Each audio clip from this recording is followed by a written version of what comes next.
Welcome to this flight, all 80 miles from coast to coast, with some editing. I debated about adding a narration, but if you just want to enjoy the view, turn the volume down, put on an epic CD and sit back and enjoy. Hadrian, at South Shields, on the southern bank of the Tyne, was not part of Hadrian's Wall, being built later as a supply fort and port, and one that would be used in following years in successive attempts to pacify the Celts of Caledonia. Arbia refers to the Arabian sailors that were stationed here when it was constructed. Being partially reconstructed, it does give an excellent impression of what the rest of the wall and the forts would originally look like.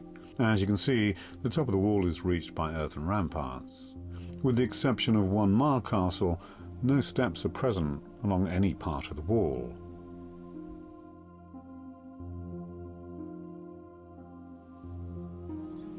Sugdunum is the first official fort on the wall at Wallsend, although it was not part of the original plan, with the wall originally terminating Pons Aelius, Newcastle Central, in 122.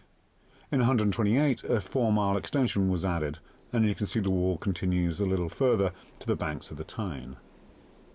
It's quite a small fort at 4 acres, just under 2 hectares, and unusually most of it projects in front of the wall, with only the south gate exiting behind it. The name appears to be the Celtic for simply strong fort.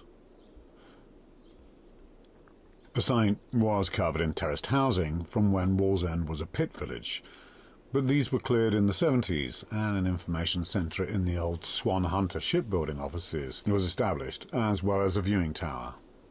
The military bathhouse are part of the museum, a reconstruction, although there's no evidence the fort originally had a bathhouse. A little further west you can see the remains of the wall, and there's a short reconstructed section. Although the fort appears to have been in use for the entirety of the Roman period, and developed a small vicus, a civilian village, the museum doesn't have many artefacts, and is more of a learning and education centre. There is little to see between here and the next fort, so we'll quickly move on to Pons Aelius.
Pons Aelius, which translates as Hadrian's Bridge.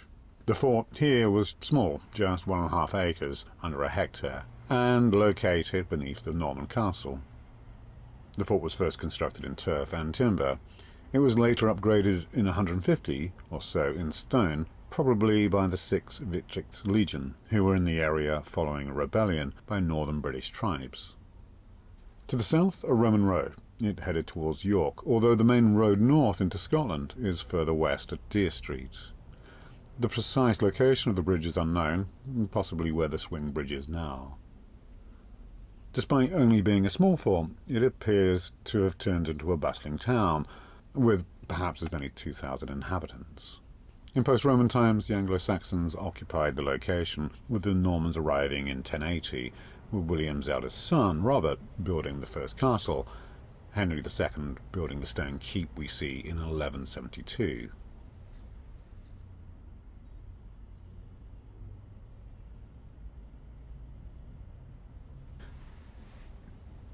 The A69 leading out of Newcastle follows the route of the wall. A century ago, Camboglanna Fort was beyond the city limits, but has now been partly buried beneath the suburb of Benwell. Within the housing estate is a temple that was just outside the walls of the fort and dedicated to a local Celtic god.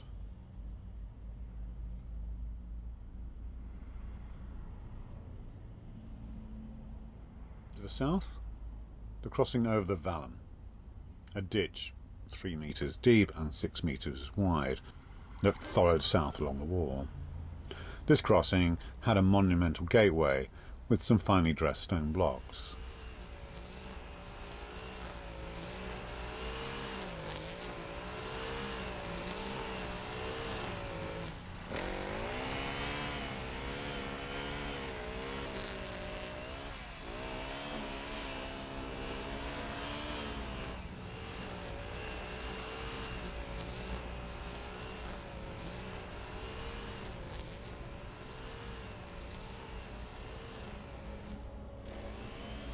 There's been a number of excavations over the last couple of centuries, the most recent in 2020 in People's Gardens for the Channel 4 Big Dig series. The wall was constructed 80 years after Rome invaded Britain, and 40 years on from Agricola, the British governor, who led campaigns of expansion from the front.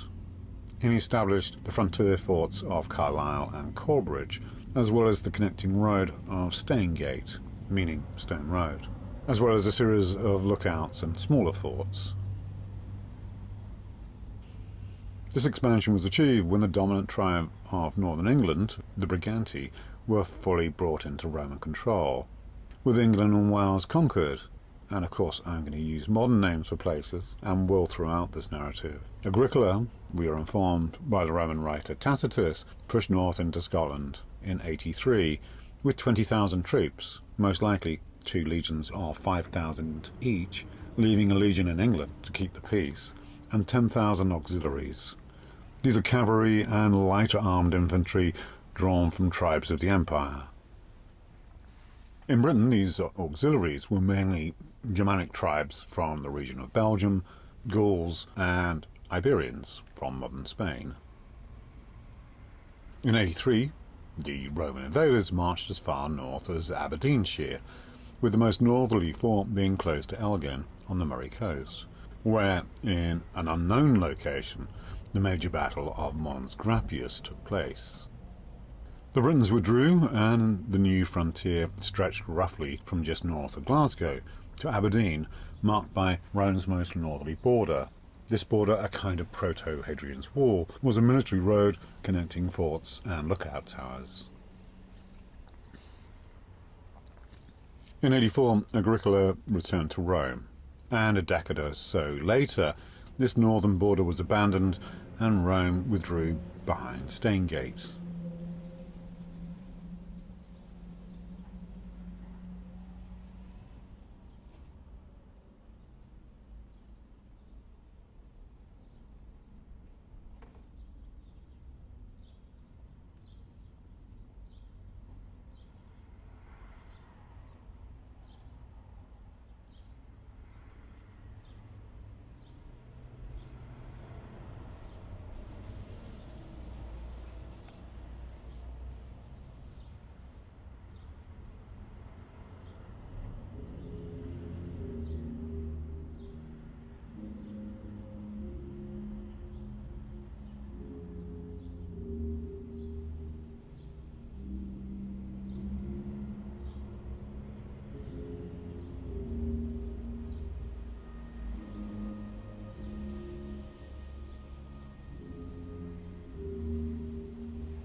Vindabala, which may translate as fair place in Celtic, is the fourth fort, 11 kilometres and 7 miles on from Condacum, and now at the centre of a hamlet of Rochester. It was a larger fort, at 4.5 acres in size, 2 hectares, and that's a pretty standard size to accommodate either 800 infantry or 500 cavalry. As with most forts on the wall, this was specifically built for cavalry.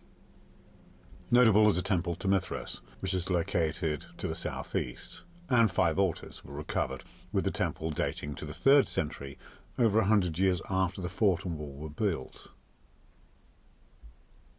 Here, the B6318 follows the original path of the wall. The longest B road in Britain, at 61 miles, built in 1746 by General Wade for English troop mobility to crush Scottish rebellions of Jacobites. Wade used sections of the wall as foundations for his military road, and it allowed troops garrisoned in Newcastle to move up into Dumfriesshire and Scotland as a whole. Wade built some 300 miles of military roads in Scotland, with his successor Major William Caulfield constructing a further 800 miles. The generals were using the same military strategy as Rome 1,600 years earlier, of highly mobile warfare against a largely guerrilla enemy. General Wade is also made famous, or infamous, by the 4th verse of God Save the King, which understandably was removed before it was made official as the national anthem. Lord grant that Marshal Wade may be thy mighty aid, victory bring, may he sedition hush, like a torrent rush, rebellious Scots to crush, God save the King.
Unum, now known as Halton Chester.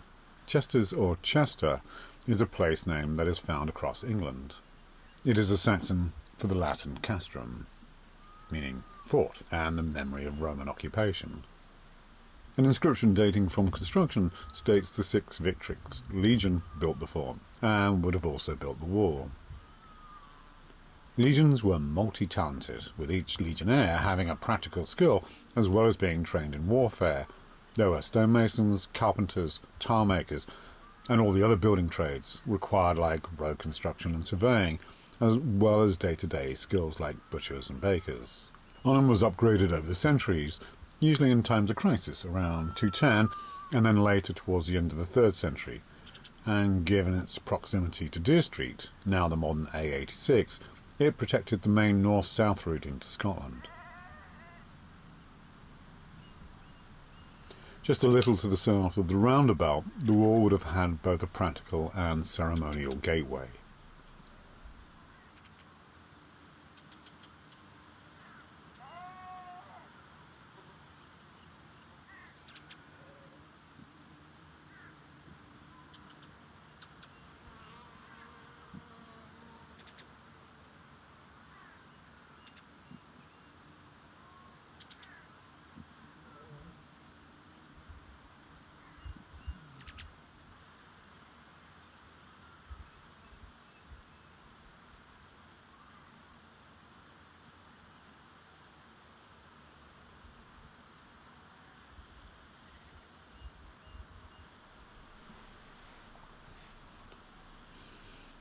Hadrian's Wall and the forts were a major feature of Roman rule in Britain for 300 years.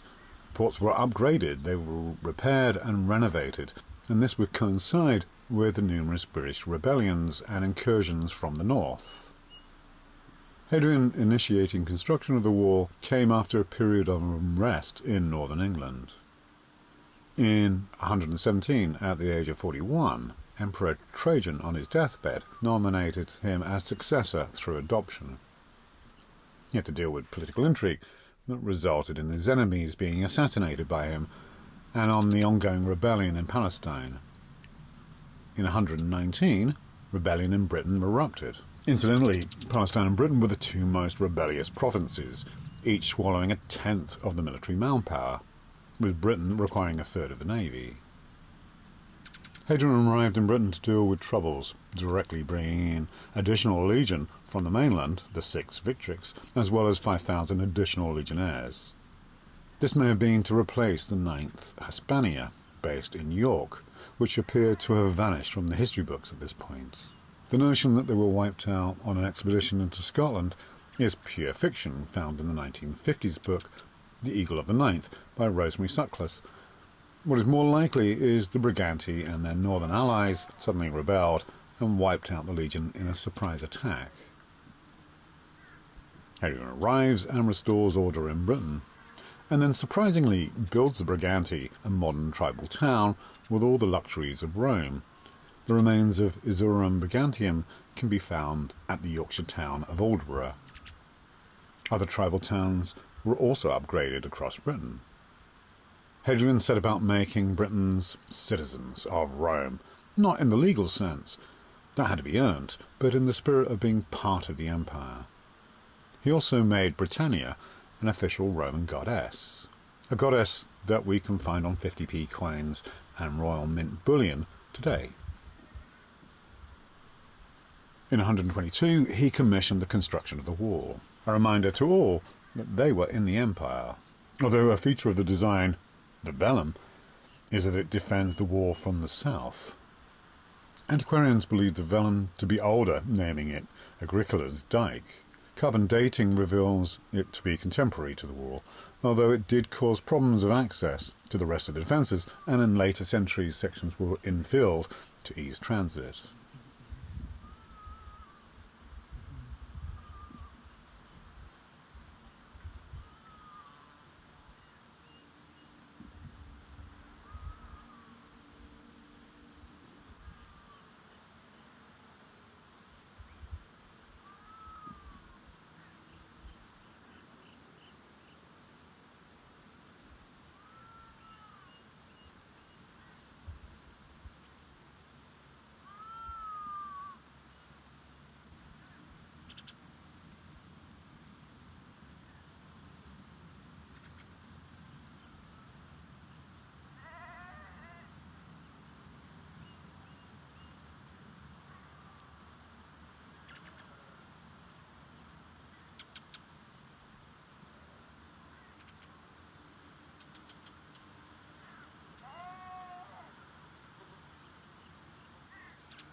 Colernum, or Chesters, is the next fort just over the River Tyne, where a bridge carried the wall.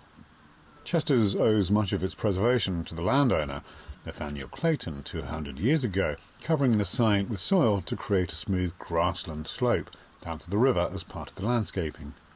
His son John, an antiquarian in 1832, excavated the site. There's a rather cluttered but full museum of finds that were put on show by John Clayton, and whose displays have not really been modernised. Chesters is another cavalry fort, demonstrating the accommodation of riders and horses. Each barracks would have had a squadron of half a dozen or so horses, with the riders living with them in the stables. The smell of pea overwhelming, although something they must have got used to. You may be given the impression legionnaires manned the walls, defending the empire from tattooed Picts trying to breach the ramparts. In reality, the wall was built by the legions over about 6 years, and the legions returned to do the upgrades and improvements and restoration, but they did not man the wall. That job was left to the auxiliaries, and the bulk of them would have been cavalry. The main legionary force was based in York, a central location for the north to tackle rebellion in the empire, and a few days' march to the wall for any Pictish incursions. You may get the impression from the English Heritage and National Trust, who managed much of the wall and the forts, that 10,000 troops were permanently stationed on it. If the 16 forts that had a lower garrison of 500 men, that would amount to 8,000, with an additional 1,000 men in key forts just south of the wall on Staingate, such as Corbridge and Vindabala. At the height of military occupation of Britain, there were 15,000 legionnaires and as many auxiliaries, so a third of Rome's military tied up on this 80-mile military border for 3 centuries would be excessive, to say the least.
Proclita, now known as Carabra, was stripped to stone for General Wade's Road and local building use. It does display the earthworks of additional defences, mounds and dishes that would have had sharp spikes in them. Another cavalry fort, although slightly smaller at 1.5 hectares. Inscriptions indicate the major periods of occupation were 10 years after construction, again towards the end of the 2nd century, and then during the rebellions of 2020s and in 400 at the end of Roman occupation. The Temple of Mithras is the most notable structure, complete with altar stones. Mithras was a favourite of the military. It was men only and required 7 levels of initiation. Mithras was born on the 21st of December, in a cave, surrounded by animals, although those of the zodiac, and the temples reflected this subterranean birth. It was a mystery cult and hugely popular, and a rival to Christianity, who by the 4th century started to persecute its followers and adopt some of the beliefs and symbols like Jesus' solar aspect and birthday.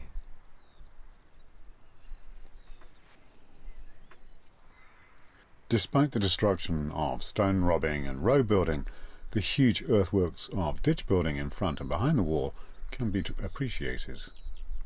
In places, through solid rock.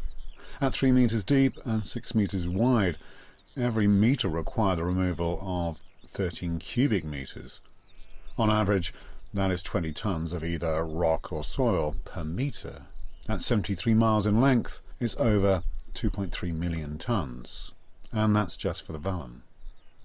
You could easily add another 1 million tonnes for the ditch in front.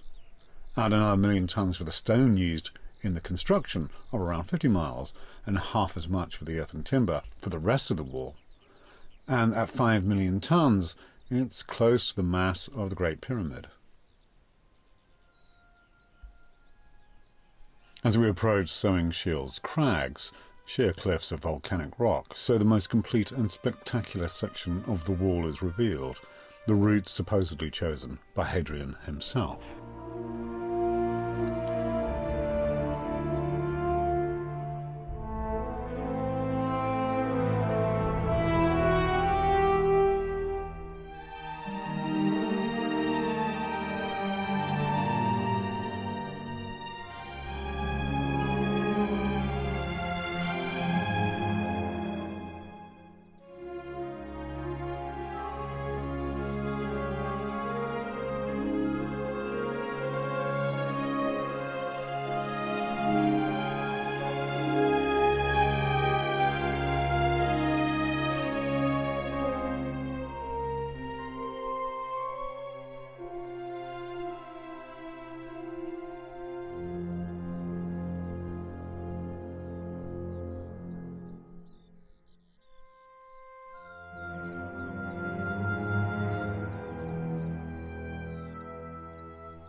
As we approach the best preserved fort, Housesteads, so oddities about the purpose of the wall are revealed. The cliffs are a natural defence, so no need for a 12-foot wall to be built. The mile castles we pass, supposedly controlled manned gateways to allow passage from the north, are impractical. Even Housesteads fort's northern gatehouse is on top of a cliff, requiring a ceremonial gatehouse to be built in the valley. Like the other forts, Housesteads was a cavalry fort, but it has no water supply, relying on rainwater cisterns, which also served the most modern of Roman luxuries, inside toilets. Communal, of course, and you had to bring your own sponge on a stick. Loo paper was many centuries away from being invented. It was a show fort. Yes, it was occupied during certain periods, but the coin count, which is a good indicator of occupation, is a fraction of busier forts such as Corbridge and Vindabala. And the coins at Housesteads are mainly confined to periods of conflict over its 300-year history. The most significant occupation appears to be at the end of the Roman period, when Tungarian auxiliaries made the fort and Britain their home, and possibly an inspiration for the 2015 King Arthur movie starring Clive Owen and Keira Knightley.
These cracks, the Great Whin Sill as they are known collectively, are a volcanic sill.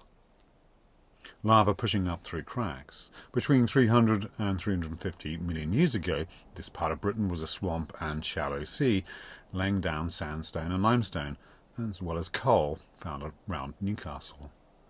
Around 290 million years ago, Scotland and England started to tear themselves apart, allowing magma to flow up and flooding in between the rocks laid in the Carboniferous period. Jam in a sandwich, if you like, as the strata has tilted so the edge has been exposed, with the top strata, the top slice, eroding away, which you can see to the south. The ice ages of the last 3 million years helped to shape and define these cliffs. The lava is called dolerite, locally called windsill, and it's good for roadstone, but unsuitable for masonry. Sandstone, the Carboniferous strata found to the south, was quarried and carted here.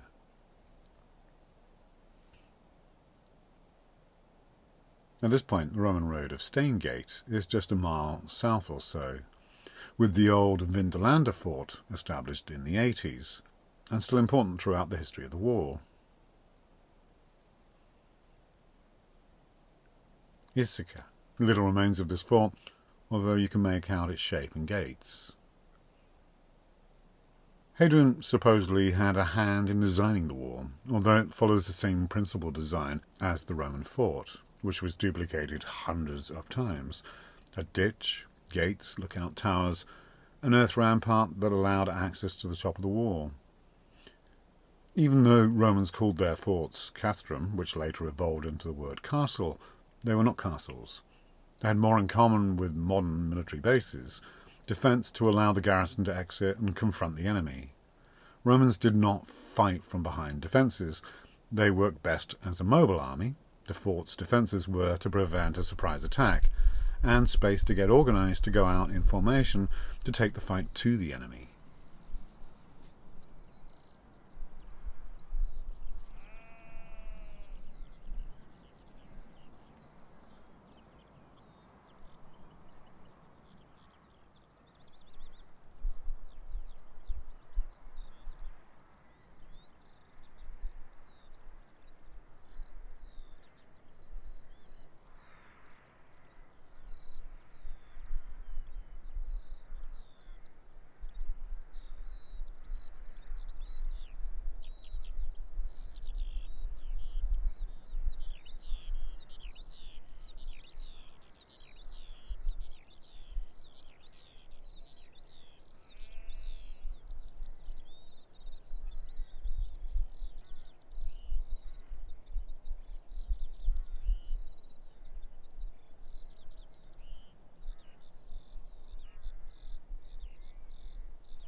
Magnus Fort is barely visible.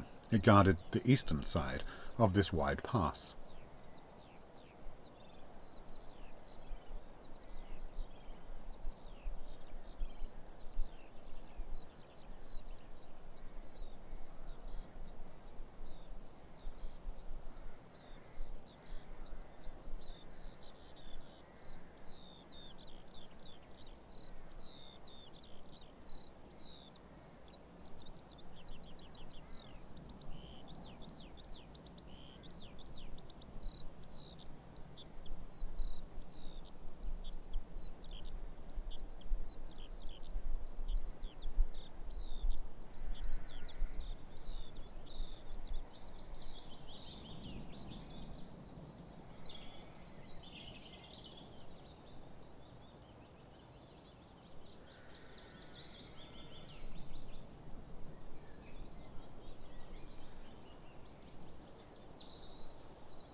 This marks the boundary between Northumberland and Cumbria. At Gisland, close to the Carlisle-Newcastle rail line, is the only set of stairs along the entire structure of the wall, and it enabled the accurate estimate for the wall at this point at 12 feet. If the wall was designed similar to fort walls, then the southern side would have had an earth embankment. Whether there was a short wall on top that was crenellated is speculation. It may have simply been an earth rampart, and if defenders did wish to avoid javelins by Picts, who didn't use archery by the way in battle, then they would simply step backwards to get out of sight.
As we head towards Burdoswald fault, we cross the river Irthing. Remains of the eastern part of the bridge survive.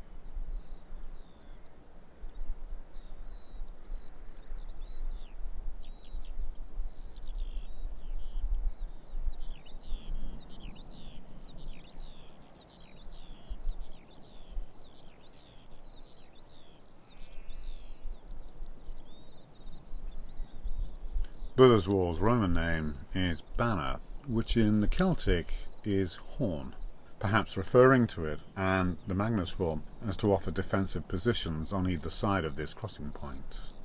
Originally the stone section of the wall finished here, and it continued in timber and turf.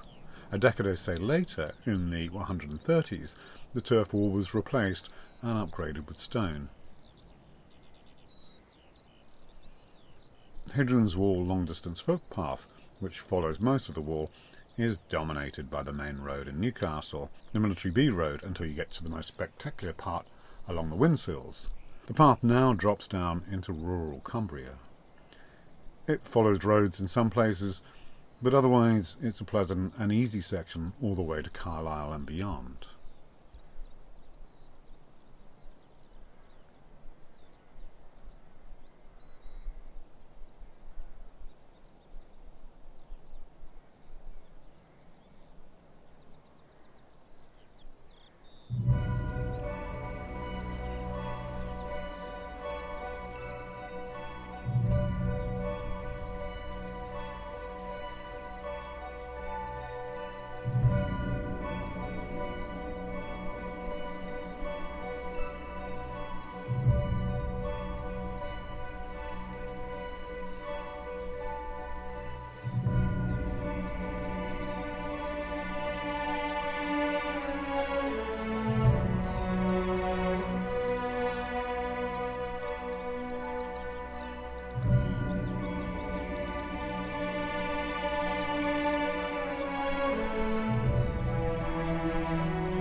After the village of Walton, the turf wall vanishes, and only the ditch and vallum are visible in places, the rich agricultural soil being ploughed over the centuries and obliterating any trace.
Camboglanna Fort sits between the vellum and the wall on a hill overlooking the valley. Its name derives from the Celtic for bend in the river. The fort was levelled and modified as a walled garden in 1791 by the local lord.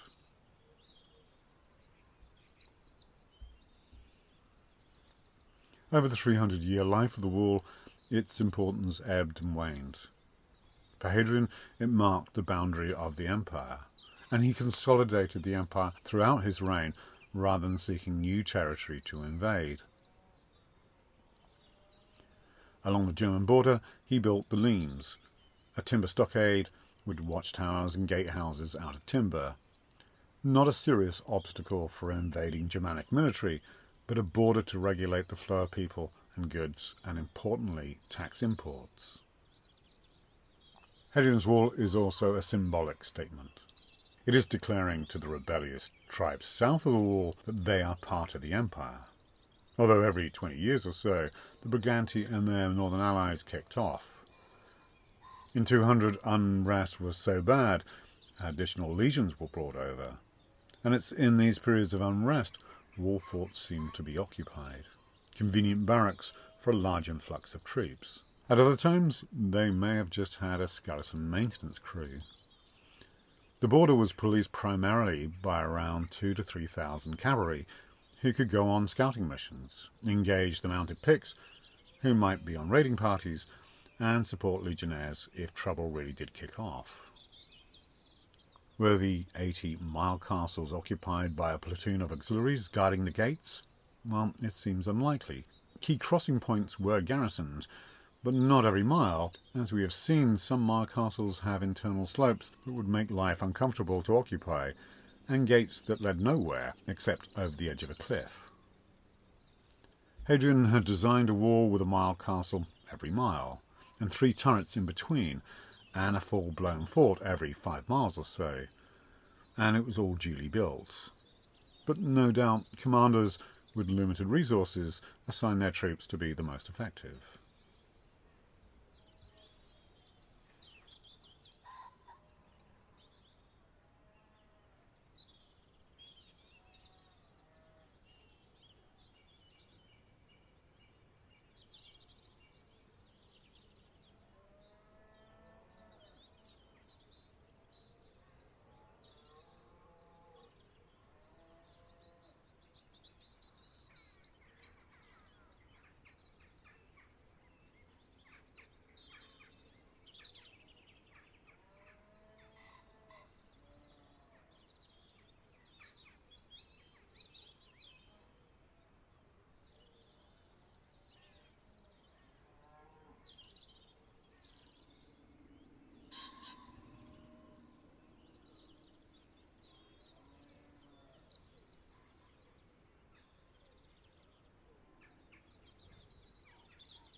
Uxlodunum, also known as Putrena and now known as Stanwix, sits on the eastern bank of the River Eden.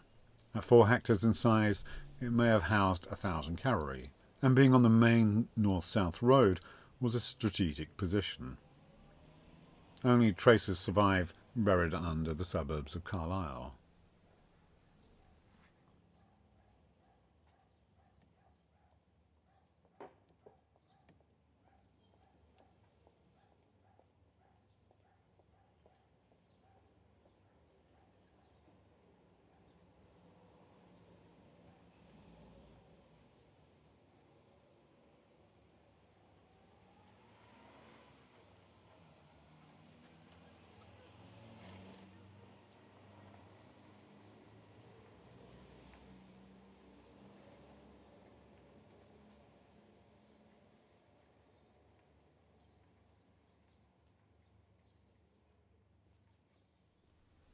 On the western bank of the river is Luguvillium, a Roman town and fort established in 72, and it was the original border fortress.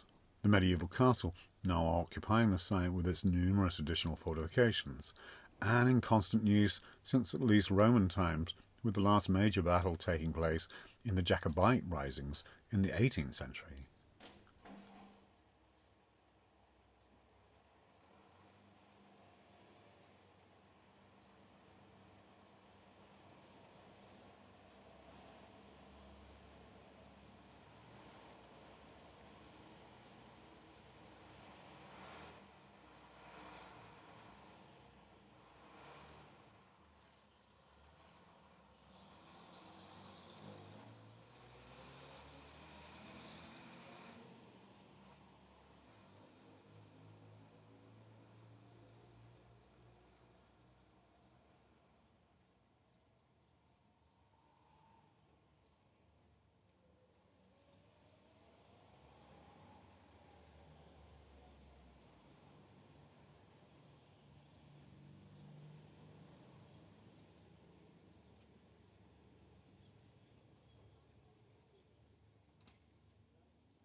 The course of the wall followed the River Eden as it heads into the Solway Firth.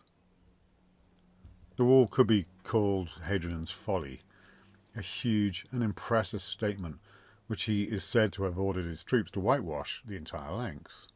A huge gleaming feat of military engineering, but one that never saw a fight.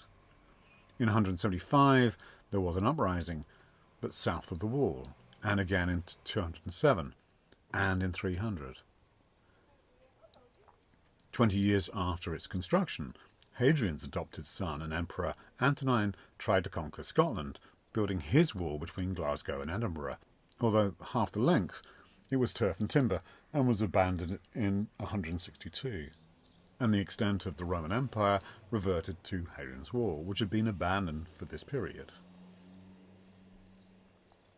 There are a couple of mentions of Picts breaching the wall. In 180, during the reign of Commodus, where they are reported to have rampaged across the north. And again in 380, Britain was facing Saxons and Irish raiders along its coasts, as well as Picts north of the wall, who may have simply bribed their way past the garrisons stationed on the border.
At Burby Sands we come to a small fort now under the village. The church, fortified to defend against later Scottish raiders, is built almost entirely from Roman masonry and sits at the centre of the Roman fort.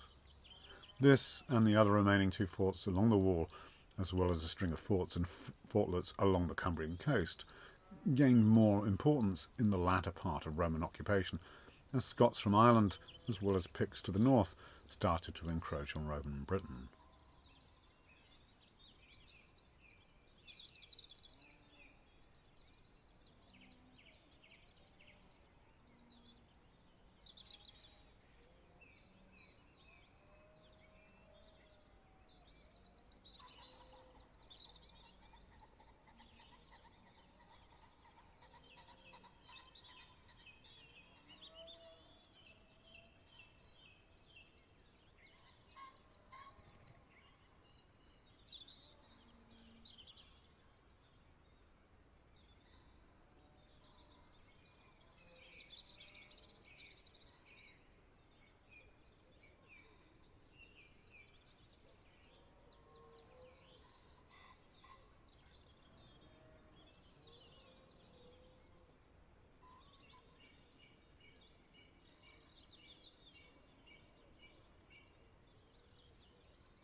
As we approach Bonas and Solway, called Maia by the Romans, we near the end of an epic journey.